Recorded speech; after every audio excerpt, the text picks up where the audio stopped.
Infectious, an infection we don't choose to fight. Laughter is complicated, being used in ways to be manipulative, fake, and calculated, people taking advantage of this medicine for their own benefit. Laughter is a defense mechanism, shielding us from peer pressure and fear, masking how we really feel and how nervous we actually are. We spend so much of our time trying to make other people laugh because what's better than the gift of happiness? Laughter can mold moods, mend a broken heart smashed like glass. Laughing your heart out can put your mind to rest, at least momentarily. It can be the cold water in an argument that's boiling over or move us away from the brink of tears. Laughter has no color. It has no gender, no boundaries, no borders. Laughter unites us. As excitement rises, the lights start to dim. The crowd is already laughing as the comedian steps onto the stage. Hearts are heavy as a laugh, loud and genuine, floats through the air, taking grief along with it for only just a moment. What do you look for in a man, she asks. Only one thing, if he can make me laugh. Being packed in the back of your car with the bestest of friends, holding your side and gasping for air, trying to remember what you're laughing about, but wanting it to never stop, pushing your cares out the window and letting them get lost in the wind wishing by. Laughter is armor. Insecurities are masked. My dad, standing 5'7", he looks up in a group and his laugh is big and booming, like he's stretching to see over the very tops of their heads, but with me, he giggles, high-pitched and free. So when I'm older, I don't want a smooth face. When I'm older, I'll have laugh lines to show all those times I've laughed out loud or snuck in a giggle when I shouldn't have. And when I'm older, I'll have lived long because laughter really is the best medicine. Thank you.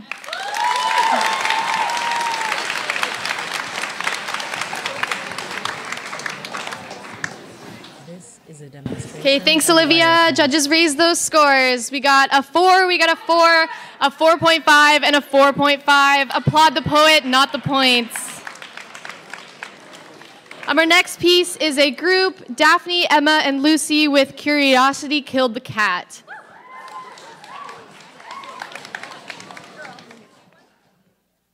Yeah, we do want the podium. Yeah. But Okay.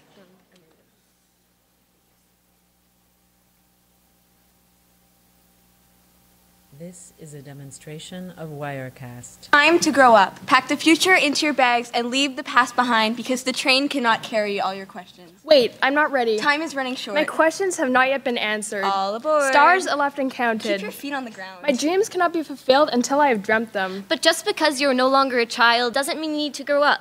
Old shoes are outgrown, your toys packed in cardboard boxes, yet your eyes stay wide with wonder. Dreams cannot be put on my resume. My questions cannot pay the bills. My success does not rest on curiosity's shoulders. This is Curiosity killed the cat. of Wirecast. The world is about its wonders. What sort of life are you living if you've never felt alive? Sometimes I feel like I'm doing so much and living so little. As you waste away this day with your head in the clouds, the world will pass you by, and you will be left scrambling after it. But these moments in the clouds will only bring you closer to the stars. And among the stars, you'll be outshone. I'd rather be outshone than not shine at all. Your pipe dreams are leaking. Water is rushing out. The flood will wash you away. Maybe the current will guide me to a better day. When the rain begins to pour and you're all alone against the storm. This is a demonstration of Wirecast. But when it rains, if you follow your dreams, dance in it. Let the rain wash away the memories of those who gave in and grew up. Yes, and after the storm, I will search for the rainbow. And when wonders ensnare them and words fail them, they will be jealous of my crayons. You're holding on to something you need to let go of. The idea that your success can be The measured. kite is not coming down from the tree to stuck in. But shouldn't you fight for the feeling of the wind in your hair? I need my feet firmly planted on the ground. I no longer have time to climb trees. This is a And here, an demonstration opportunity of for Wirecast. something more passes you by. But- Every moment spent here, your fears drown And yet- it. Every moment spent here, the conveyor belt brings you closer to reality with no rationality. Every moment spent here. Sometimes I feel like I'm doing so much and living so little. Living so little has made the world feel too big. The world is your oyster, your initiative. Your imagination is bigger than any world. I can't move on without letting go, but I can't hold on to something that holds me back. You can't move on without letting go. You can't hold on to something that holds you back. What would you be without your wonder? This is a What are you if demonstration not of curious? Wirecast. A roller coaster making its final dive, the scream escaping your lips at a horror movie, sliding down a snow-covered bank into oblivion is nothing compared to the things I dream with my imagination. What are you without your success? Imagination only masks the harsh truths of reality. It may be wonderful, but nothing gold can stay. Watching rolling waves hug the shore, always wishing for something more. But what is success? Can it be measured? No?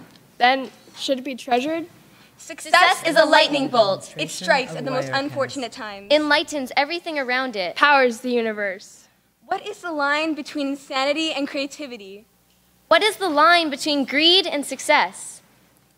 A dream is an alphabet. 26 letters, endless words, endless possibilities. What is the line between insanity and creativity? What is the line between greed and success? Why does there have to be a line? Sometimes I feel like I'm doing so much and living so little. This is a demonstration Love of you. Wirecast.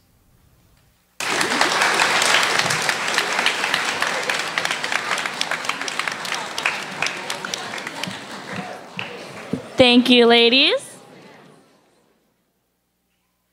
Judges, up with your scores.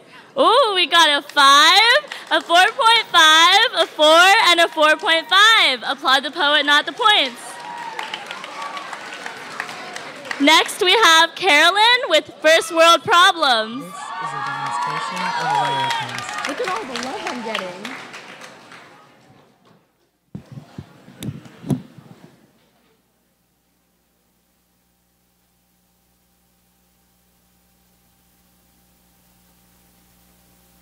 Oh man, my most recent Instagram photo isn't getting enough likes. Well, at least you didn't lose all your streaks because you got grounded. Does that sound like something you and your friends would say? But on the flip side, hey mom, I'm gonna go out to get some water for the family. Okay, but come back right after because the river's 5 miles away.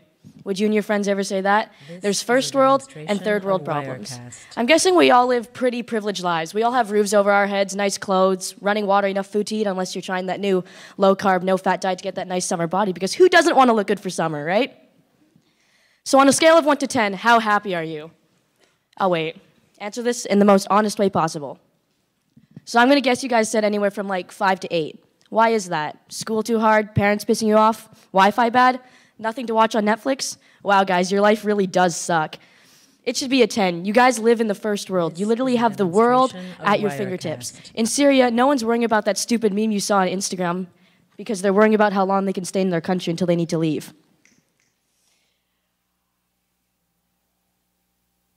Don't you just hate it when you're walking through a really pretty place and you want to document it? And when you're done the video, it doesn't send because you lost signal, thus losing data, which means you can't post it? Oh, the pain that you must feel when you can't entertain your followers. Life isn't about posting on your story and seeing how many views you get on Snapchat or how many likes you get on your Instagram photo that looks the same as all your other photos. So many people try and convince others that their life is better than theirs through social media. Like when you do something with your friends and you don't post it on social media, did you even do it? Did it even happen? You know when you're hungry and you look in the fridge that's full of food and you're just like, damn, there's nothing to eat. So you're just staring at the fridge waiting for something to pop out that you're in the mood to eat. What about the people that live in extreme poverty? Around 1 billion people suffer from hunger every single day. These are just some things that we take for granted every single day. We think we have water and food everywhere we go. Meanwhile, in 14 countries in Africa, they have water stress and are starving. And in the next few years, 11 more countries will join them.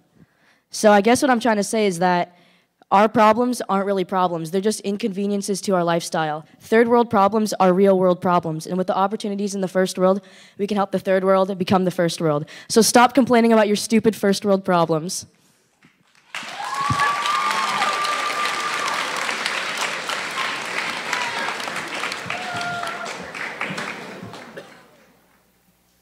All right, thank you. Judges, when you're ready, Wirecast. up.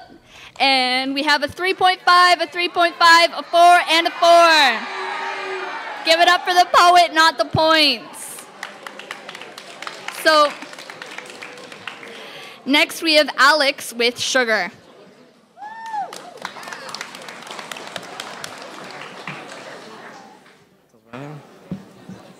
Thank you. To be 6, a feeling of a heavy heart as though the weight of the world was stuck on my shoulders. I wish I had a willingness to say no, but that word was stripped from my verterous vocabulary. How was I supposed to know that it was wrong for mommy to treat you like that, or that Dylan should not come each week to pick daddy up because his heart was failing him in more ways than one? Sugar is bitter. To be 7, to be held away from your own dad because your mother's insecurities and delusions, hearing the sallow sobs of a brother locked away in the bathroom because he's trying to suppress what is actually happening. To be 7 and to be sat down only to be told that Mommy and Daddy aren't going to be together anymore.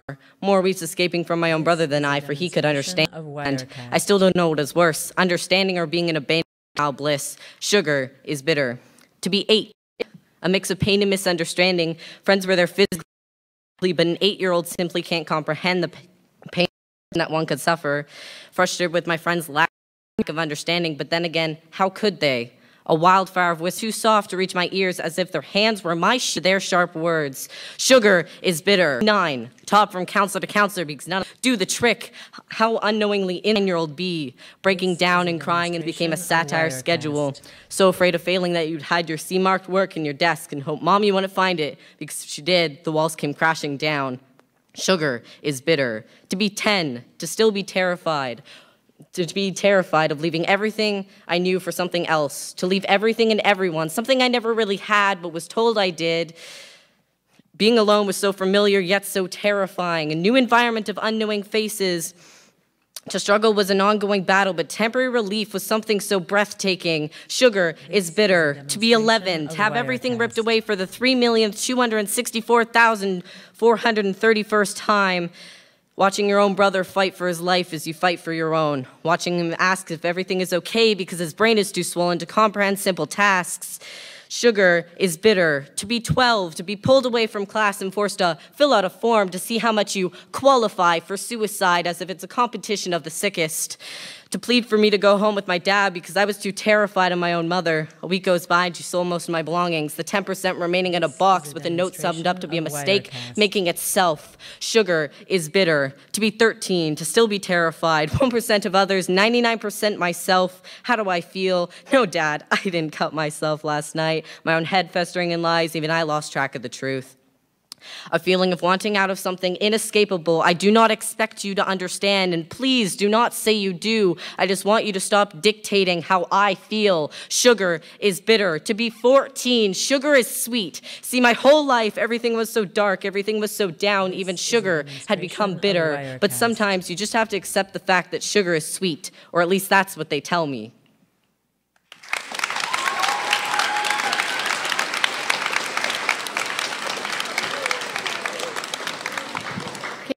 Okay, thank you, Alex. Judges, put your scores up. We got a 5, we got a 4.5, a 4.5, and a 4. Applaud the poet, not the points. Up next, we have Annabelle with Life. This is a demonstration of Wirecast. Life is not like a box of chocolates. You may not know what you're gonna get, but you should know it's not sweet nor a treat. Life has been ending lives, hurting humans since the world was born.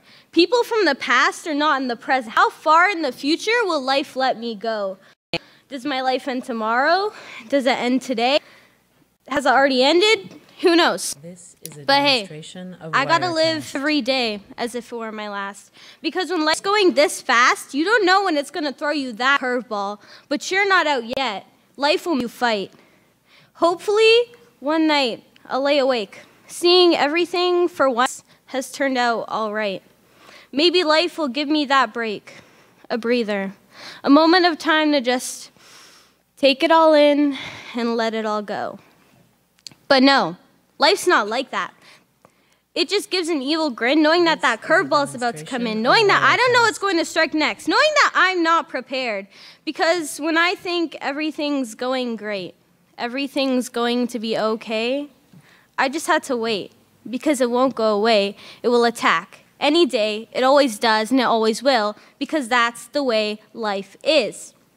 People say life's not out to get you, but they don't know it like I do. They haven't been a part of its wicked ways or its evil schemes like I have. If they just walked a mile, a single mile in my shoes, they might get a glimpse of what life does behind closed doors. Of the troubles life has caused me, the many situations I've been put in that could have been avoided if life just gave me a step forward toward happiness instead of 5 steps back in all the directions I'm trying to avoid, hurting me over and over like it always has and it always will. But like I said, That's the way life is. So life's not always as sweet as it seems. However, life is like a box of chocolates, but life was once a stranger too. So if it's poisoned me, what's stopping it from poisoning you?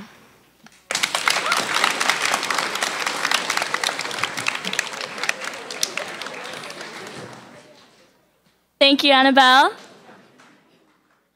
Judges, up with your scores. Okay, we got 4s across the board. What do you feel about that? How do you feel? This is a demonstration of Okay. Wirecast. Next up, we have Julia with the monster.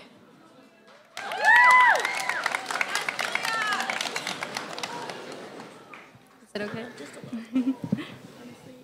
It's fine. Okay. A girl. Just like any other girl.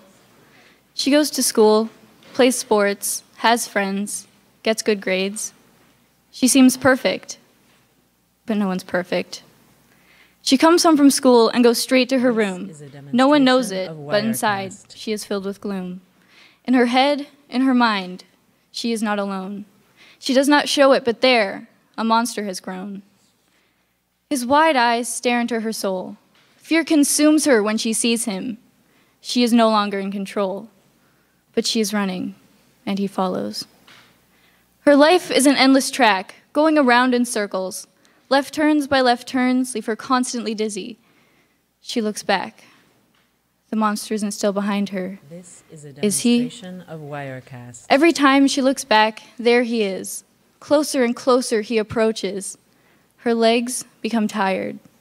What was it he desired? His presence is overwhelming. The feeling of nothingness takes over. It's dreadful, yet compelling. It's as hopeless as finding a 10-leaf clover. She must run faster. Even though she's been running for so long, she must run faster. He has grown too strong. This is a demonstration And as he of approaches, Wirecast. she loses her vision. Her eyes see only darkness. She must make a decision. She could stop running. She could let him win. But what was the point of all this if she was now fading away? Why was she headed for the abyss? Why would she not stay? But perhaps, she thought, as her feet slowed, this was meant to be. She'd always felt like she might implode, and this was the key. She'd been tired for so long, This exhausted, is a demonstration worn of out, Wirecast. couldn't go on. She had no doubt. And so her legs stopped, but this was okay. For the first time, she was happy. For the first time, she was at peace.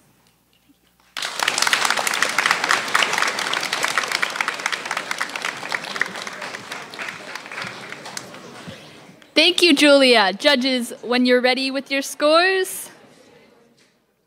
We've got a 4, a 4, a 4.5, and a 4.5. Give it up for the poet, not the points. Demonstration of Wirecast. So next we have Francine with I Love You. Let's go, Francine.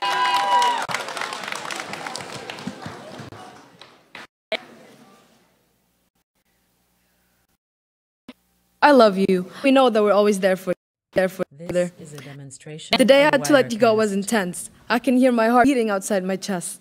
I don't know if this is the right thing to do, but I have to. I'll let you go. I'll let your leaf fall from my tree. I'll let your soul sleep from my veins.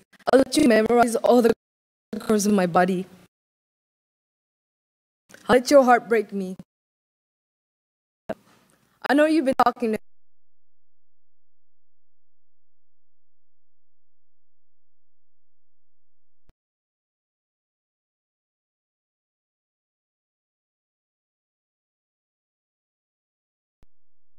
This is a demonstration of Wirecast.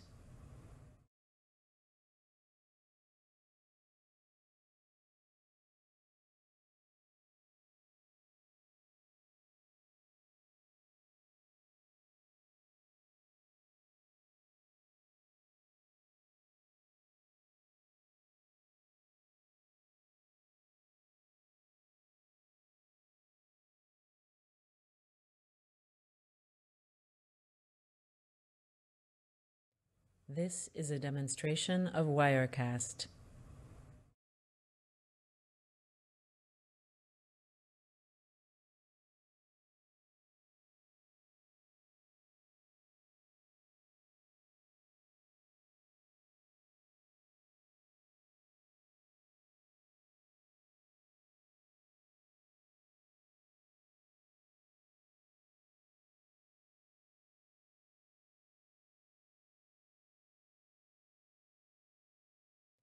This is a demonstration of Wirecast.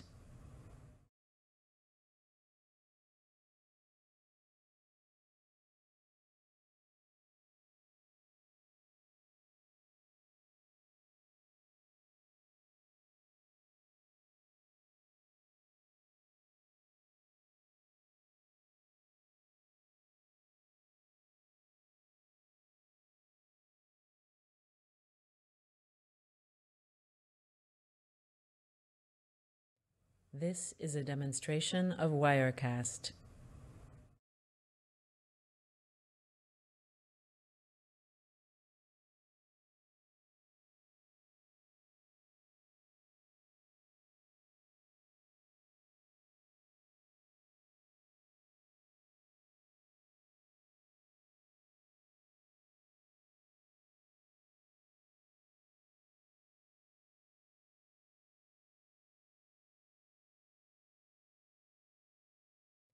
This is a demonstration of Wirecast.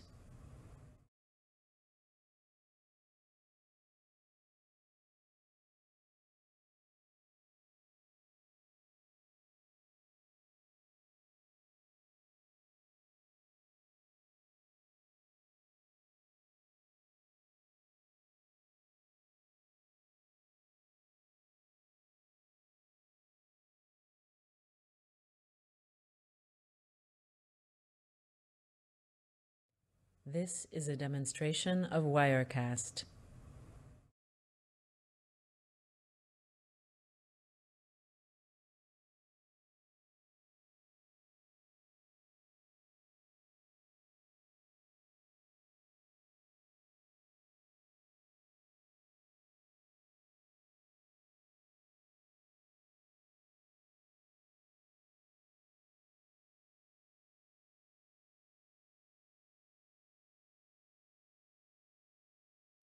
This is a demonstration of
guys.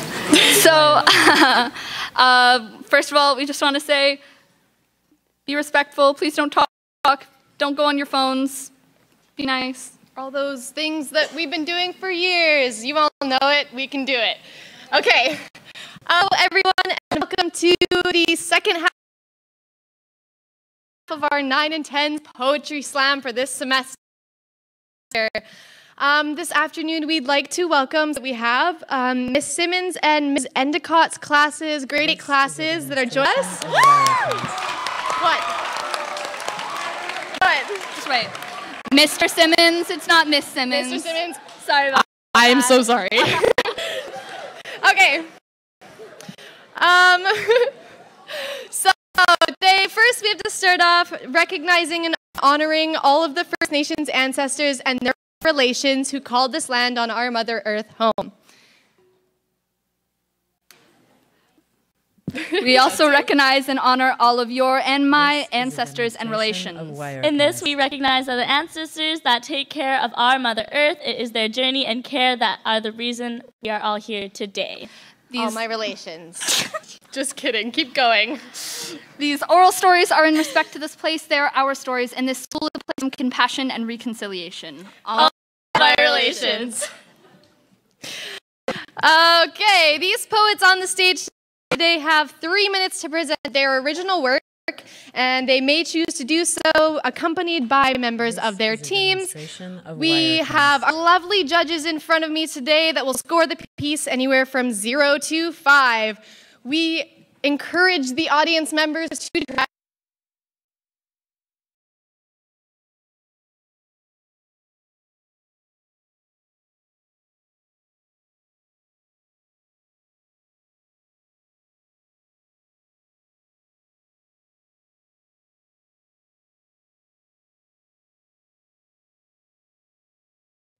This is a demonstration of Wirecast.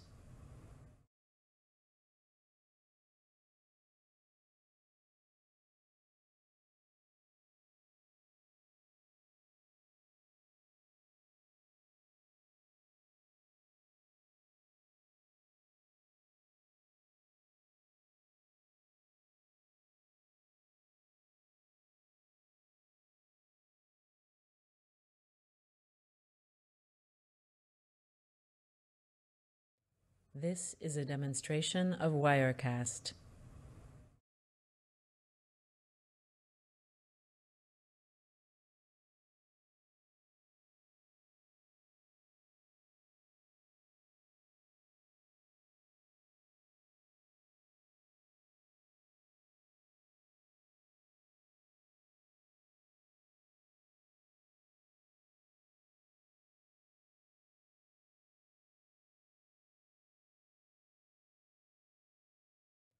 This is a demonstration of Wirecast.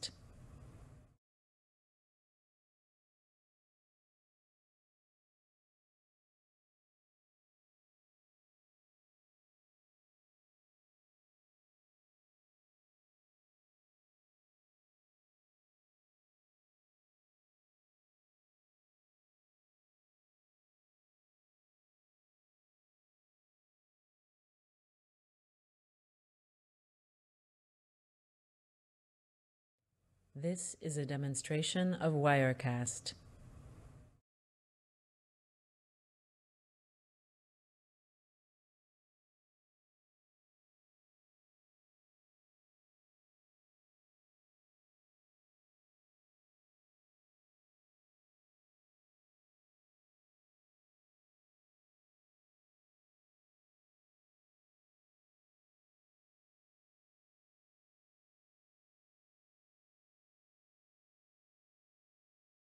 This is a demonstration of Wirecast.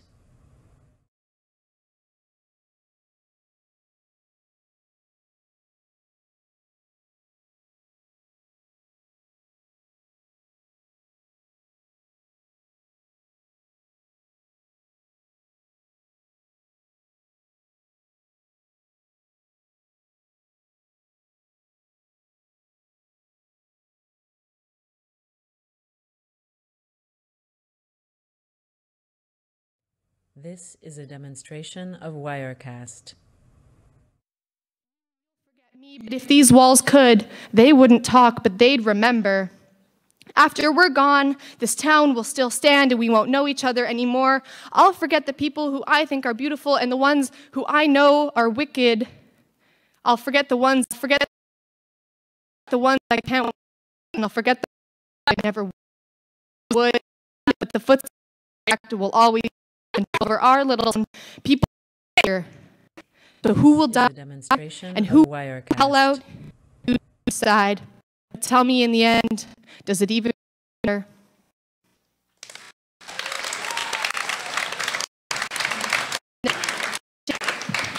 Thank you, Izzy. Okay, but before I tell the judges to raise up their score, don't forget, if you don't agree with the score, you can yell higher. Make sure you tell them how you feel. All right, so judges, raise your scores. We've got 4.5. Okay, we got 4.5s across the board. Applaud the poet, not the score.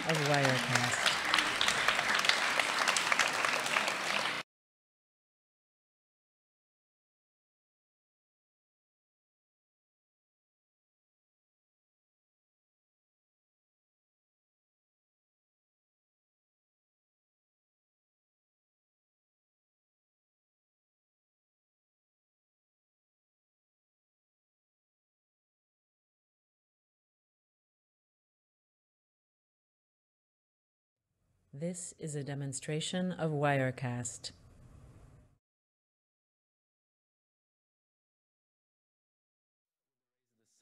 Or with the mortals that hurt and wear frowns. Used in warfare, cruel weapons of mass destruction, making people's bones go bare, it cut populations down to a fraction. Though fire heals, it warms and gives light to those traversing through the night. It fills them with joy and zeal. Those who seek solace from the winter, those who want to eat in the summer, all use fire in the seasons between when the trees go from brown to green. It stops wounds from bleeding. It keeps prey from feeding. It guides the lost through the dark, all through one tiny spark. Known as one of man's greatest discoveries, the flames cared for us motherly.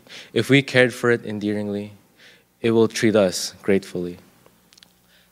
The ember, the seed of the flame, in a nest of flame, in a nest of the flames eat and grow, by man through sheer might, could be summoned to destroy or create, to culture love, or to cultivate hate. Fire protects, fire attacks, but most importantly, fire burns. This is a demonstration of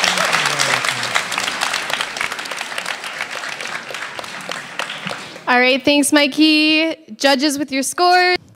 We have a 4, we have a 3.5, a 4, and another 3.5. Applaud the poet and not the points. We have a group piece, Molly, Ryan, Tina with Goodbye. Okay, we have a lot. This is a demonstration of Wirecast.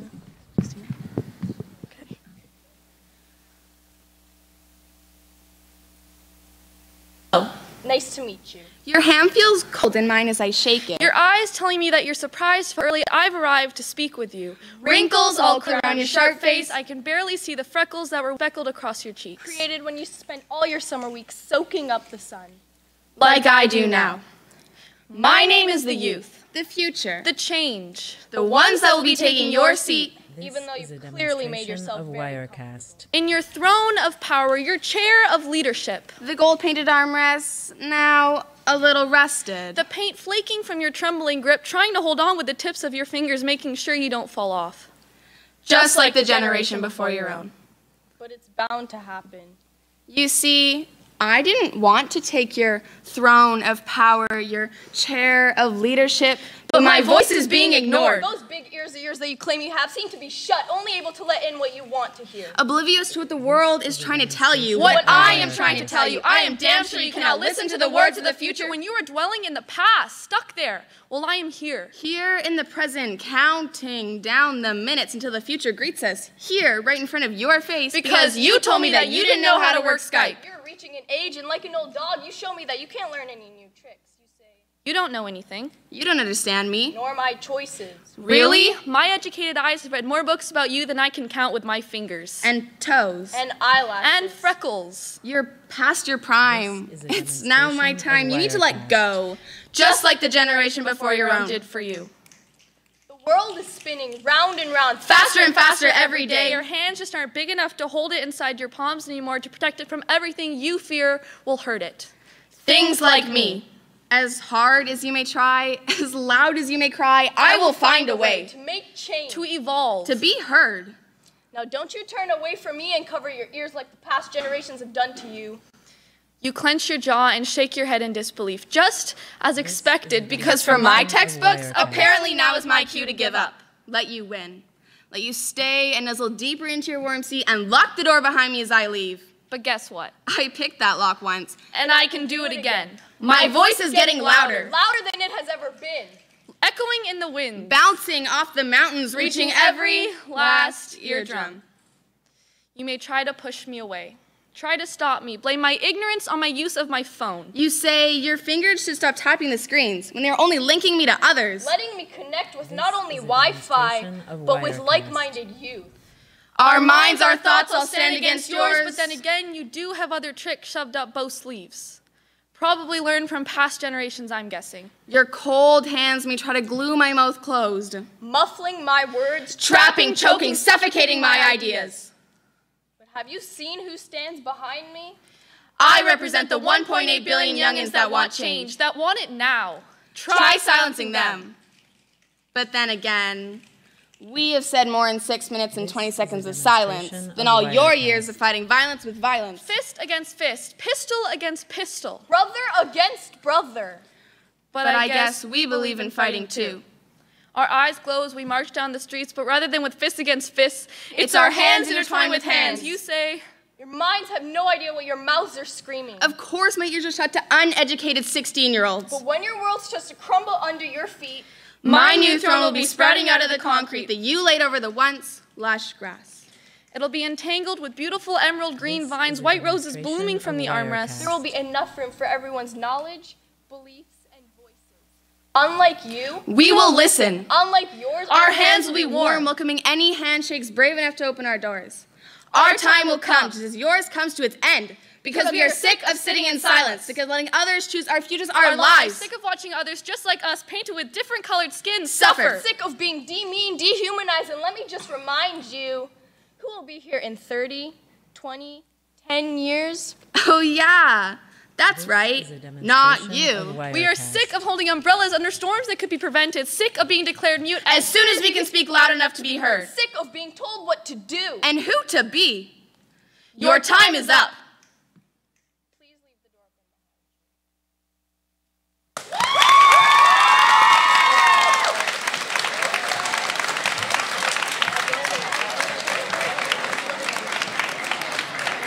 Thank you. Judges, up with your scores. We've got 5 all across the board. Give it up for the poet, not the points. So next we have Lisa and Aliana with the 80% and the 1%.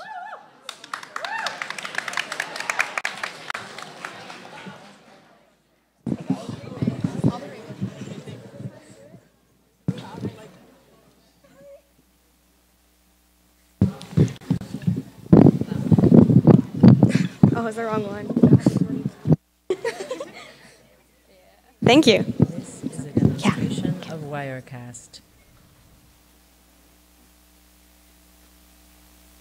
I was born into this life. I wasn't given a choice. I grew up with no voice. I lived my life with no reason to cry. There was nothing in this world I was ever denied. I didn't know how to succeed, having all odds stacked against me. I didn't have to work hard for my survival, providing me with everything.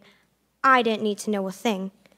I was born into this life where poverty tells me who I can and can't be. while wealth allows me to be whoever I wish to be. There was never room to discuss whether I was raised with a silver spoon or with malnutrition.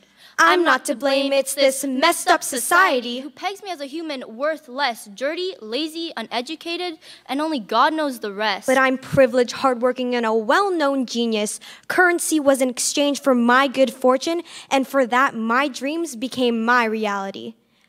I was born into this life, poverty. Wealth. 80% of the world is just like me, making less than $10 a day, losing hope of ever being set free. I'll never be able to stray away because poverty gave me my identity. Lucky me, I'm someone you'll never be. I'm a part of the 1% where my future is guaranteed, like success was made for me because wealth gave me my identity. Our lives aren't the same. I work each day having no choice. This will create or destroy my future. Whether I work hard or not, it's my choice. The outcome will always be the same. Who decides my destiny? Is it money? Is it me? Is it humanity? We live in the same world, but our fates lead us separate ways. My life was chosen for me, but it's up to me to choose my ending. How am I supposed to live? The average life expenses are up to $70,000 per year. What am I to do? I barely have enough money for myself, yet alone my family. Sure, I have money to spare, but what's the big deal if I donate it all away or spend it on me? Either way, it's my money, and it's up to me to keep my legacy and fortune alive, for this is my pride. This is how I live. While she's given every tool she'll ever need, she always has one thing, a lead. I'm never able to catch up, and I'm always left with runner-up. Why should I apologize when you're the one who's unwise? Maybe it's time for you to try instead of blaming me as the bad guy. There are two sides to every story. What makes you think you know me? Who decides my destiny? Is it money? Is it me? Is it humanity? Only one gets the final say. Me.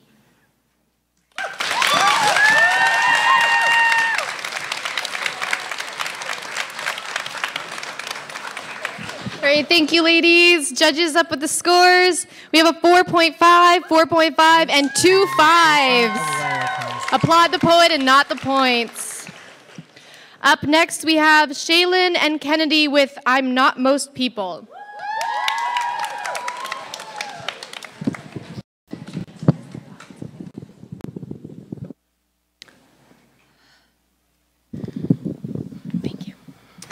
Before we start, we'd like to take a moment to dedicate our spoken word to the 10 who lost their lives in Santa Fe on Friday.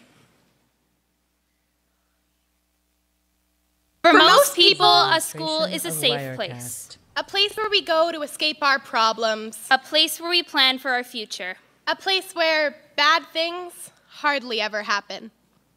I'm not most people. My school will never again be a safe place. Even the thought of returning to the classrooms where I watch my friends die, suffer, terrifies me. The idea of having to walk through the hallways of my school that were once filled with laughter, that will now be silent and empty, haunts me. But what scares me the most is that this tragedy is reoccurring, redundant, and ridiculous, suppressed and oppressed. And I'm not the first.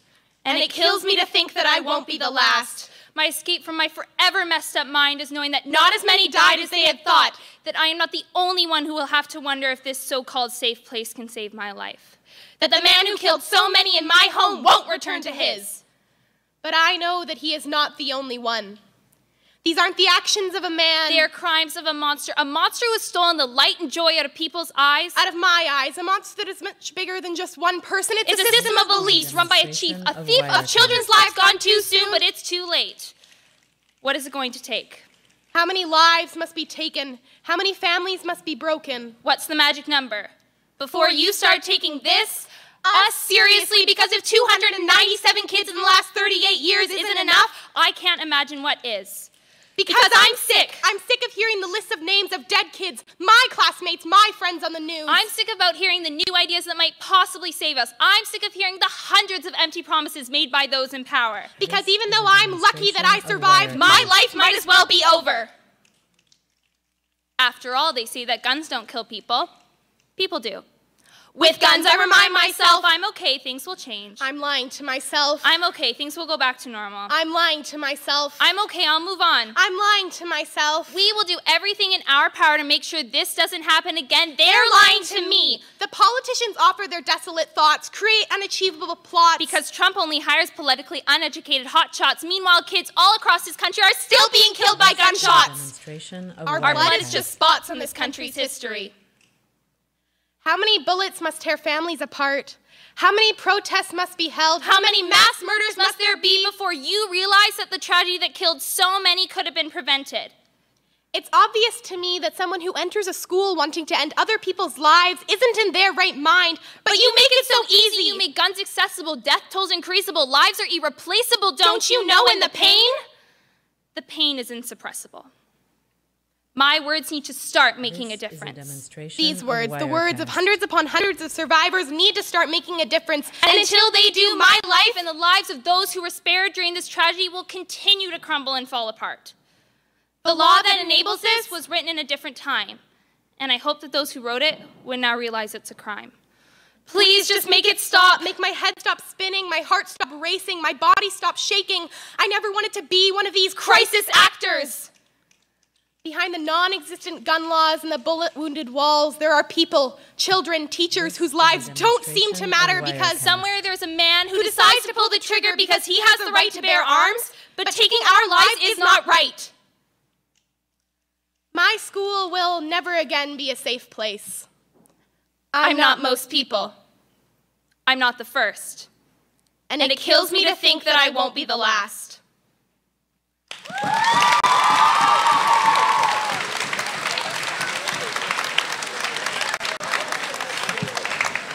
Thank you, guys. This is a Judges, of up with your Wirecast. scores. We've got 5s across the board. Applaud the poets, not the points. Next up, we have Addie with I Don't Want to Grow Up.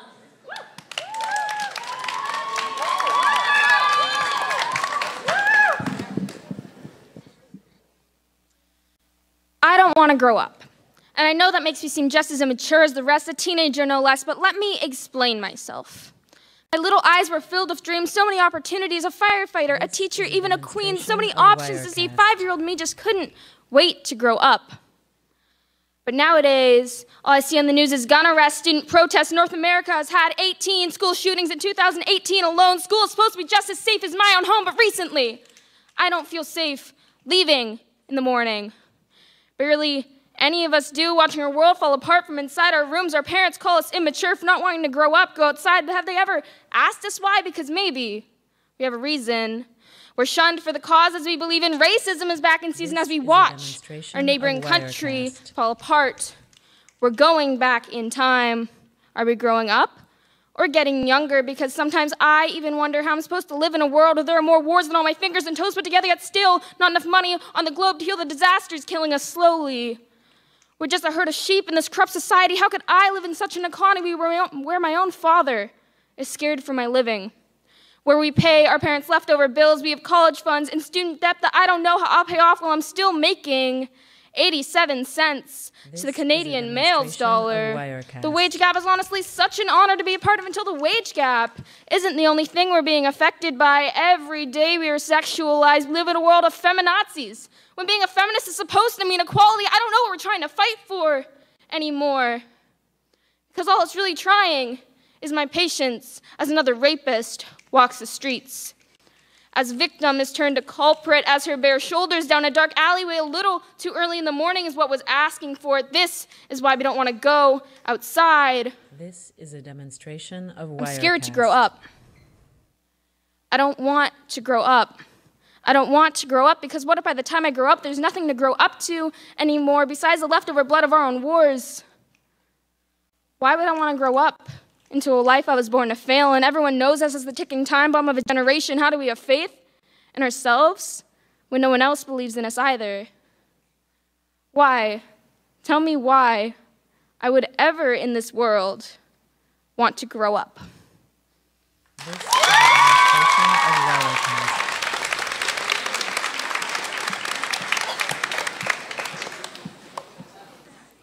Thank you, Addie. Judges, with your points. And we got 5s across the board. Give it up to the poet, not the points. So I'm just going to wait till, bye grade 8s. I'm going to wait till they leave just to not disrupt the next poet. This is a demonstration of Wirecast. Yeah. How you guys doing today? Woo! Just wait in a minute. Yeah. It's like 10 more seconds and we're good. All right, next up we've got Aileen with Are You a Cyborg?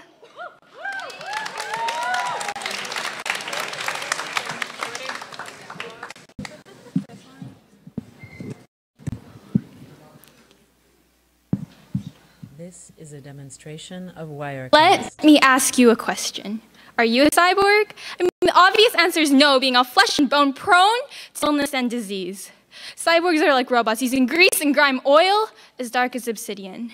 Their emotions are not displayed, their humanity is almost erased, they have digital numbers flowing through their veins. How long a society can develop so that we can all become cyborgs? That when we fail to compute the increase in emotional instability, is when we tear down the half-lives of people that remain with brute force, or is we can stop tearing down forests to grow avocados, because we don't need them anymore? Is it today? I mean, when paper's slowly dying right next to the trees, when your messages come to me digitally, is that what it takes to confront a generation that's being blamed for the mistake, for links to link together into chains and chains to hold me away from reality? I mean, I'm sorry I don't have my own cell phone. I'm sorry I'm taking you back to 1972 because I can only communicate by email. But if you want to call my home phone, that's fine too. When will your them take me, destroy me, digitalize me? Well, I have digital numbers flowing through my veins. What does it take to become a cyborg? Is that as easy as embedding an SD card into my wrist, or do I have to lose all my human emotions and decisions? Sometimes I believe we can all be cyborgs. We believe in what we see, whatever the internet embeds into our train of thought before the train gets derailed, stolen, hacked. Could I be forced to pump out the never-ending red ink that flows inside me, what enables me to write only to choke down the silicone green of your digital world? Maybe in the future, the world no longer pixelate before me, as I could get glasses in high resolution, maybe even 10K. I do not understand the words you type. I do not understand the words you say. They all just sound the same. Of Wirecast. This world that we no longer pity ourselves upon, because we'd have everything we need. Maybe I'll realize when my tears are as cold as the metal that engulfs me, digitalize me. Are we just going to be empty packages of flesh, the brain being replaced by a computer processing thoughts faster than electricity? No immediate thought, calculation, no emotions to get in our way, no hunger, no poverty, no content. Are you a cyborg? Because I have digital numbers flowing through my veins.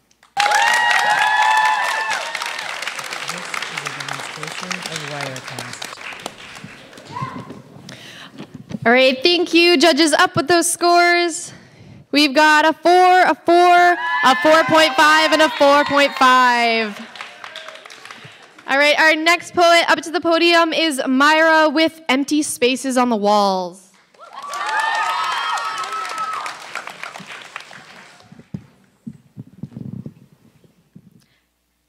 To Dad. There's empty spaces on my walls where your pictures used to hang. Our pictures. 3 years old, sitting on your lap with a smile on my face because I knew that however many scrapes and bruises I got from the playground, that you would never hurt me. 5 years old now, parents divorced, but it still didn't hurt because on Father's Day I gave you that homemade frame with a picture of us inside and you said you loved it. 8 years old, hiking, bike riding, and watching movies. You made time to make me smile. Time ticked away, I guess I took it for granted, but can you blame me for thinking it would last forever? My protector, my idol, my hero, and out of all the things in this world that could hurt and break me inside, you were never on that list. Life is hard, he said to me, but you'll get through it. Neither of us expected the hard things in my life to come from you and the good things to blossom from the seeds of your mistakes. I got a job at Montana's because you don't feel like paying child support anymore.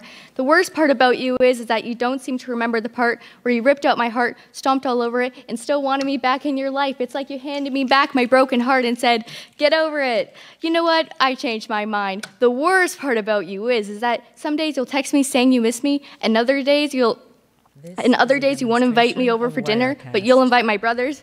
You used to come to every ball game, and now you don't even ask how my game was, how my day was, or how I'm doing. You taught me how to ride a bike, but who will teach me how to drive? I mean, it's ironic, really. You taught me how to play Monopoly, and you're still playing games, just incorrectly. Your pictures and that homemade frame are now in a box under my bed, and the empty spaces on my walls where your pictures used to hang, our pictures you hang, are fresh beginnings. I thought you broke me, but you just made me stronger. Next time you feel sad, I'll tell you, just remember that we are all particles of the universe melted together.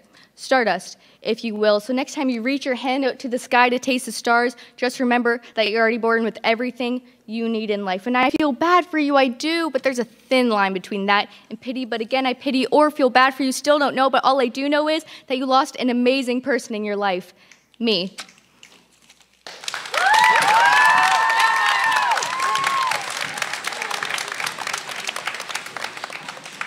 Thank you, Myra. Are you ready, judges? Up with your scores. We've got 4.5s across the board. Applaud the poet, not the score. Next, we have Riley with his poem, Inner Workings.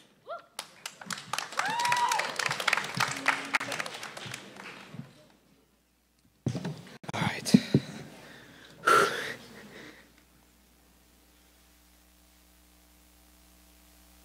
Inner workings. Something everything has, a simple term for the mechanisms that keep things turning.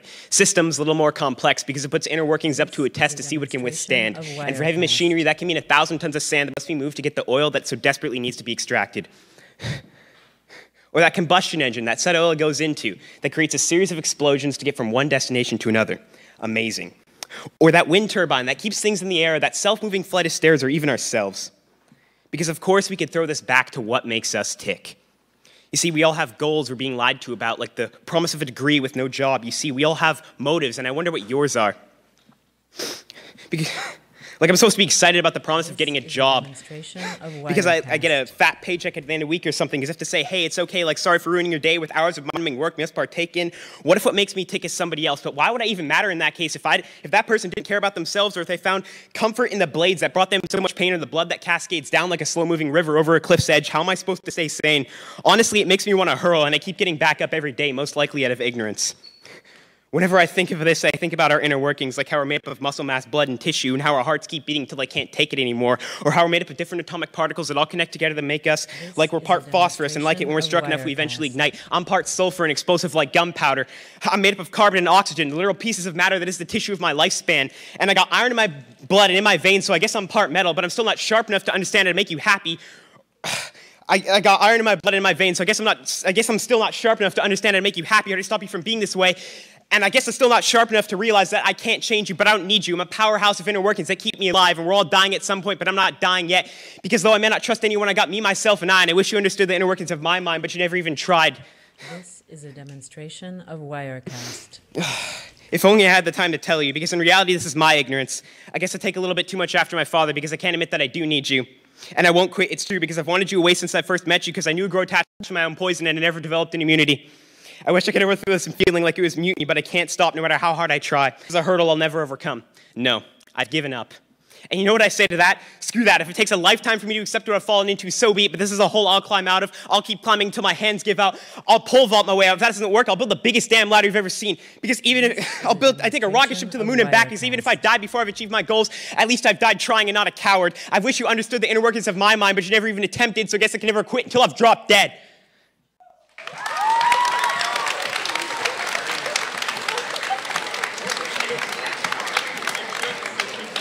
Thank you, Riley. Judges, up with your scores. We've got a 4.5, a 4, a 4.5, and a 4.5. Give it up for the poet, not the points. So next we have Annabelle with Confidence is the Foundation of Our Dreams.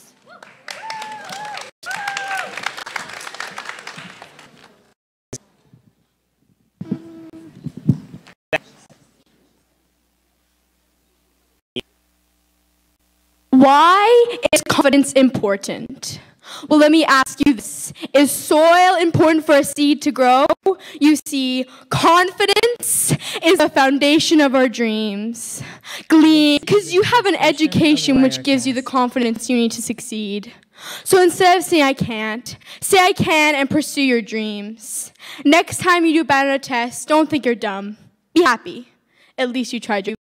Don't let self-esteem be the reason you don't succeed. Because confidence is the foundation of our dreams. So put down your soil and shove in that seed. Just add water and watch your tree become your dreams. If you don't succeed at first, just try again. Because what would life be like if Steve Jobs gave one his first iPhone attempt? Or if NASA said, the moon's probably not that cool anyway. Make way, because you might be the one who's bound to the next big thing. But if you don't believe in yourself, how are others supposed to believe in your ideas? Passion and confidence burns like a wildfire. People will wonder what started the spark. Let your dream be what ignited that spark, and your fiery passion and confidence what keeps your dream alive. The bush. Shush, because if you say you can't, then you won't be able to. But if you say you can, then you'll give that seed the water it needs to succeed. Because confidence is the foundation of our dreams. Use your wings and soar. Reach for the stars. With confidence, you can go further than Mars. Our dreams are the seeds of our future. But what good is a seed if you don't let it grow? Have confidence in yourself. You are strong and intelligent. Change the world with your dreams. With confidence, you can make your fantasy become a reality. And don't ever forget, your confidence is the soil. Put down your seeds and let it grow. Let it grow. Don't hold your dreams back anymore.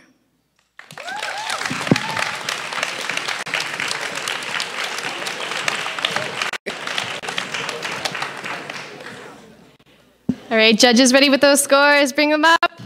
We got a 4, and 2 4.5s. Give it up for the poet and not the points.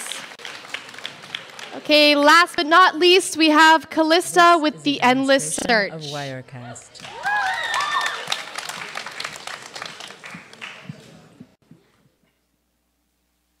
Happiness, a noun, the thing part of the noun, the intangible, not the tangible. But we don't think about this. Happiness, the state in which you feel happy. Though as human beings, we don't feel it, we look. We look for it in shopping malls, running through endless halls, hoping to find the definition as if it would be in a book. The book that holds the unclear answers of life, searching, hoping to find it and reach its paradise. We look for it in the wrong ways, going through each new discovery of it, each discovery a phase. Happiness, not somewhere you go or buy, but when you first met your best friend, once a stranger passing by. Even just their presence fills you with joy, a feeling nothing you had bought ever made you feel. More happiness than buying new clothes, gadgets, or the most expensive automobile. Happiness is not a dollar bill. It cannot buy your need to fill the empty hole inside your soul that eats you up daily.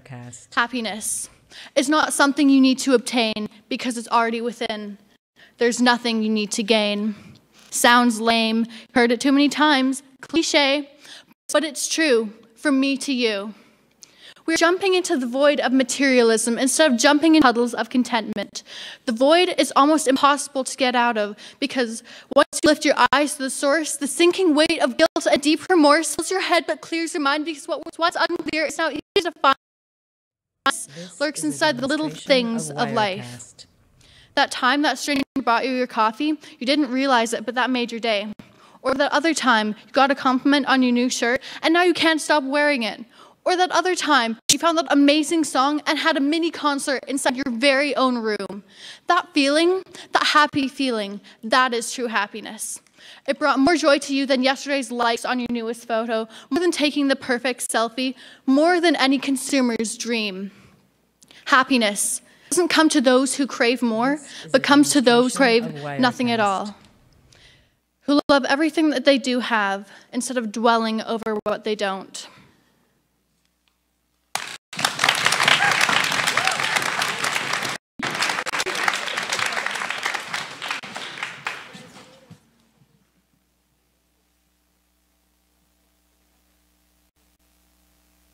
Up with your scores. We got 4.5, 4.5, 4.5, and a 4. Applaud the poet, not the points. All right, so while our judges deliberate who the winner is today, we'd like to ask everyone to give a huge round of applause to all of our poets. Thank you, thank you. And also a huge round of applause for our 4 judges. Thank you so much. And now we wait. Just chat amongst yourselves for a little bit.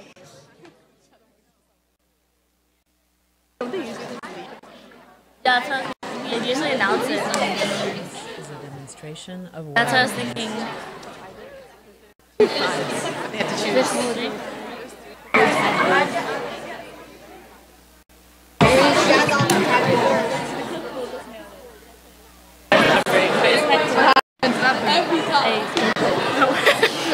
I screamed it.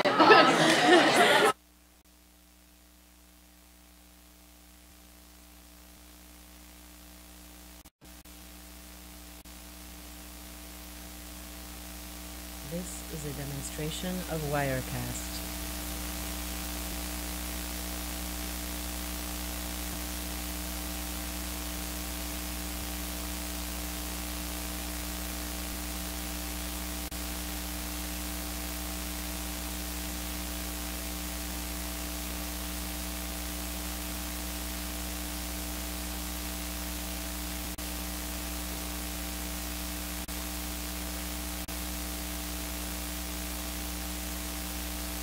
This is a demonstration of Wirecast.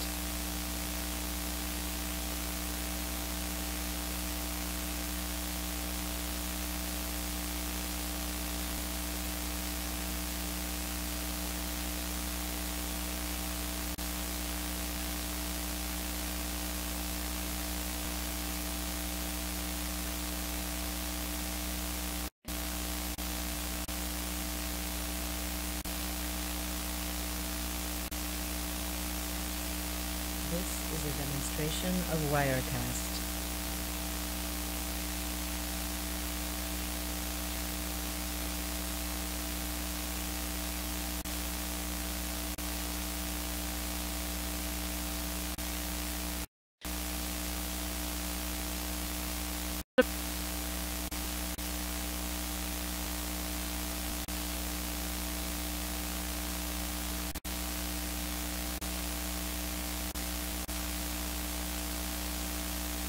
This is a demonstration of Wirecast.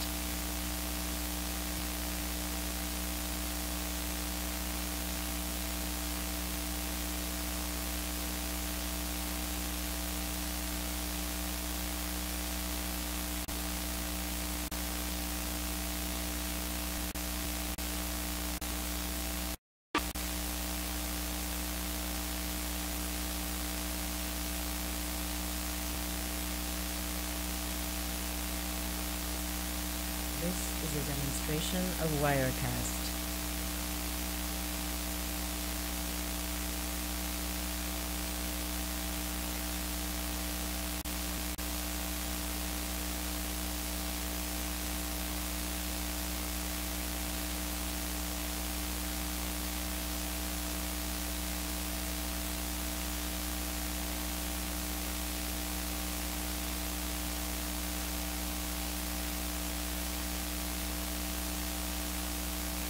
This is a demonstration of Wirecast.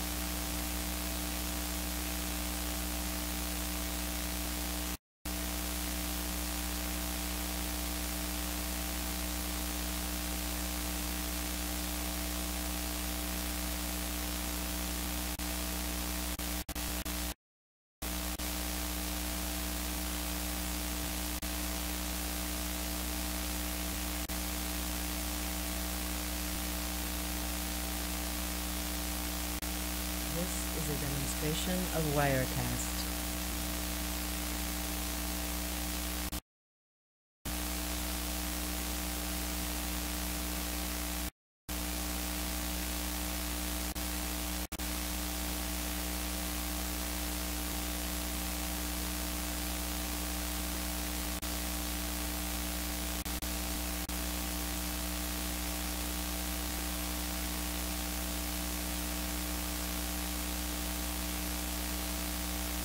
This is a demonstration of Wirecast.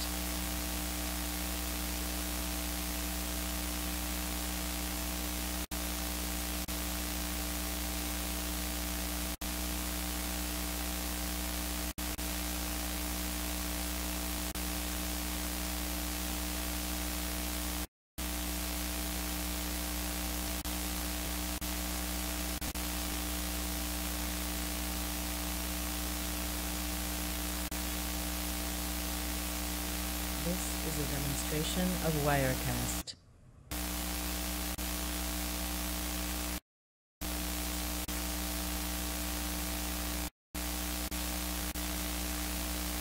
Hello. Hi. The results are in. If anyone could quiet down. Thank you. Okay. So, we have some winners. Woo! Anyone wanna? Woo! Drum roll for the runner-up for grade 9s. We have Myra Qualit.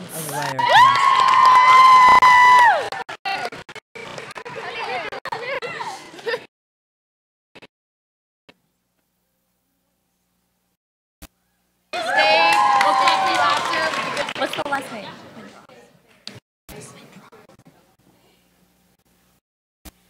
And for first place in grade 9, we have Alex Windross.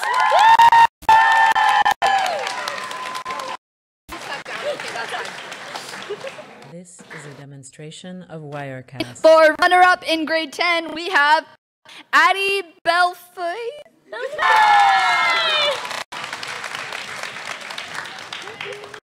Okay. And our winner for the grade 10s are Shaylin and Kennedy.